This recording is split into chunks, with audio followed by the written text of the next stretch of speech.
Hello，咁多位線上嘅會員朋友，大家好。咁我哋今日咧嘅 Lunch Webinar 咧，就主要係圍繞2025-26我哋嘅香港財政預算案咧，同大家輕鬆咁樣做個分享嘅。咁喺開場之前咧，我哋秘書處嘅同事 Kenny 咧都有叫線上咁多位嘅會員朋友留意翻啦。咁其實嚟緊咧，我哋除咗今日嘅 Lunch Webinar 之外咧，香港稅務學會亦都好榮幸邀請到香港特別行政區政府財政司司長辦公室財政預算案及稅務政策組嘅主任洪爐山女士咧，再為我哋以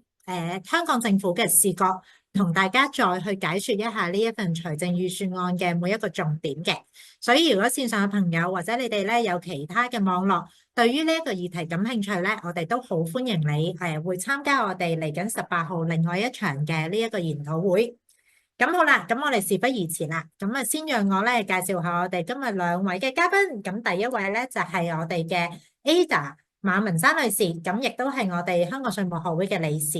咁另外一邊咧，我哋有個靚仔嘅理事啦，就係黃鋼圖先生 Desmond 嘅。咁我哋咧今日就會好愉快啦，好輕鬆咁樣咧，同大家去介紹下呢一次財政預算案嘅每一個焦點嘅。